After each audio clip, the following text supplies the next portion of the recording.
नमस्कार दोस्तों, आज की कहानी का शीर्षक है हंसने वाली मछली।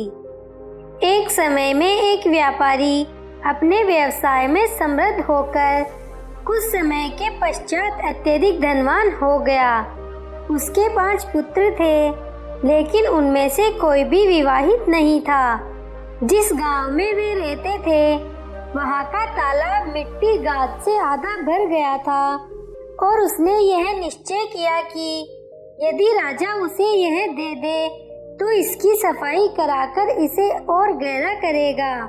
इसलिए वह राजा के पास गया और राजा ने कहा वह तालाब ले सकता है यदि वह 40 रुपए का भुगतान कर दे। व्यापारी ने राजा को पैसे चुका दिए।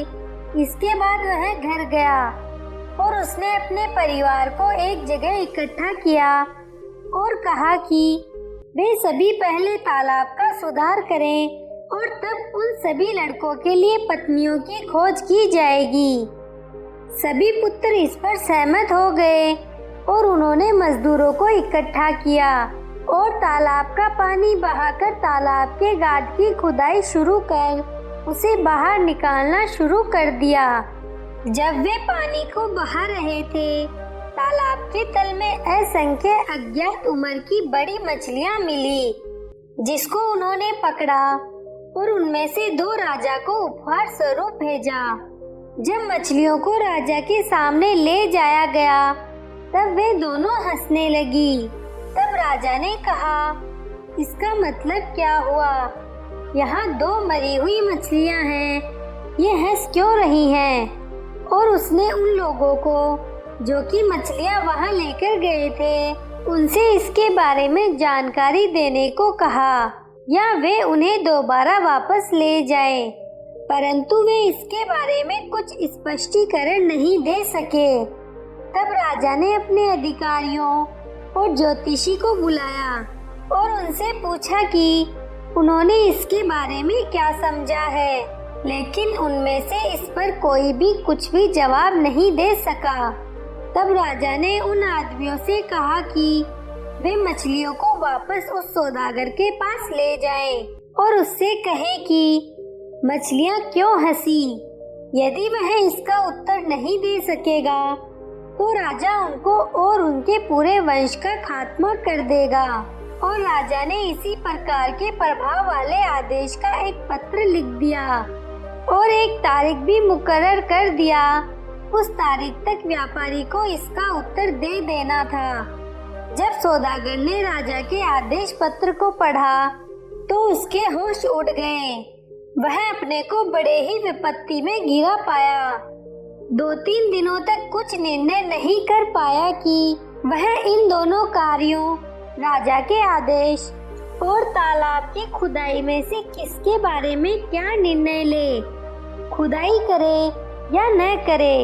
लेकिन अंत में उसने यह निर्णय लिया कि वह तालाब की खुदाई का कार्य पूरा करेगा, जिससे कि लोग उसे याद रख सके।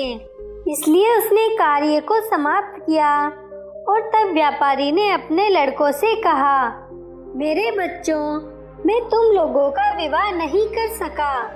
यदि मैं मछली क्यों हंसी के कारण को नहीं बता पाया, तो राजा ने धमकी दी है कि वह हम सभी को जान से मार देगा।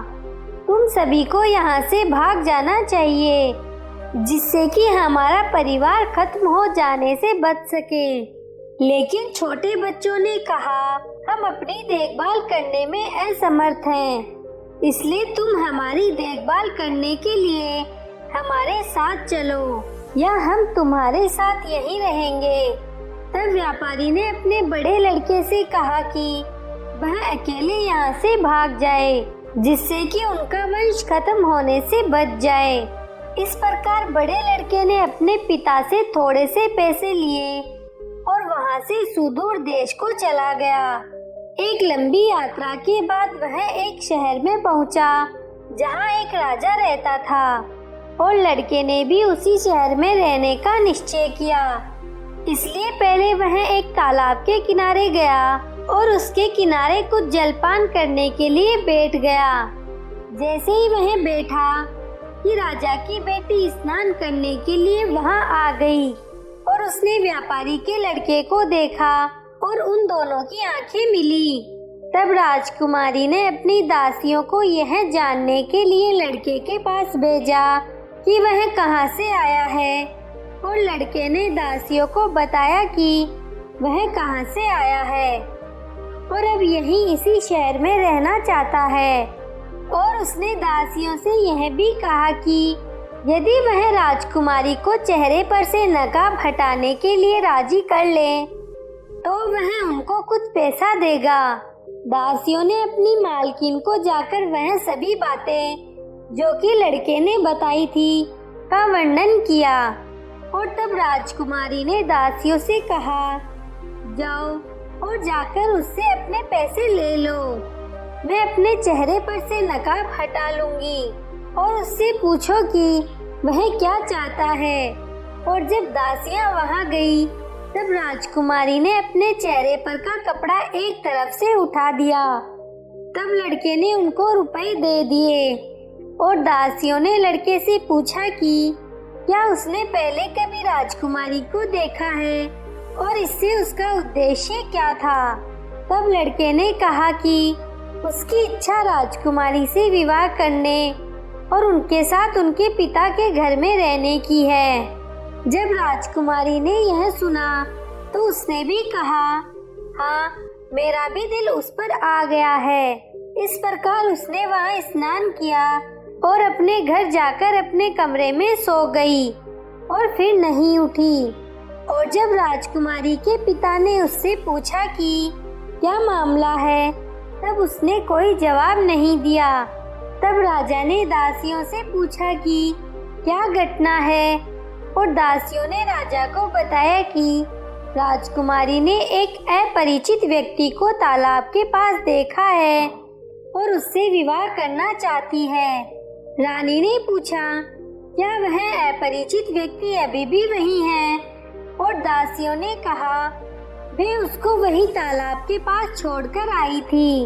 इसलिए राजा ने 2 अनुचरों को उस अपरिचित को वहां से पकड़कर लाने के लिए भेजा, या उनसे यह कहा गया कि फिर वे यह मालूम करे कि वह कहाँ गया है।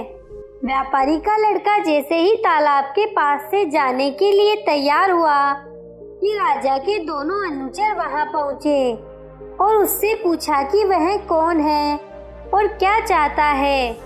लड़के ने कहा कि वह नौकरी खोज रहा है, लेकिन वह विवाह करके अपने ससुर के घर में रहना पसंद करेगा। तब उन्होंने उससे कहा कि उसे कहीं जाने की आवश्यकता नहीं है, वे उसके लिए ऐसा ही प्रबंध कर देंगे। इसलिए वे उसको शहर के एक घर में लाकर उसे वहां रखकर और वापस राजा के पास चले गए। उन्होंने राजा को कहा कि अजनबी काफी दूर चला गया है, लेकिन यदि आप कुछ पैसों का प्रबंध हम लोगों की यात्रा के लिए कर दें, तो वे दोनों उस अजनबी का पीछा करते हुए उसके पास पहुंच सकते हैं और उसे वापस लेकर आ सकते हैं। इसलिए राजा ने उनको कुछ रुपए दिए। तब वे वहां से चले गए और वे जाकर केवल अपने घर भोजन किया। और तब व्यापारी के लड़के को राजा के पास लेकर ऐसे आए मानो वे दोनों उसे बहुत दूर से पकड़कर लाए हो। लड़के से उसके बारे में पूछा गया। उसने अपना पूरा इतिहास बताया, केवल यह छुपाया कि राजा ने उनके परिवार को मार देने की धमकी दी है।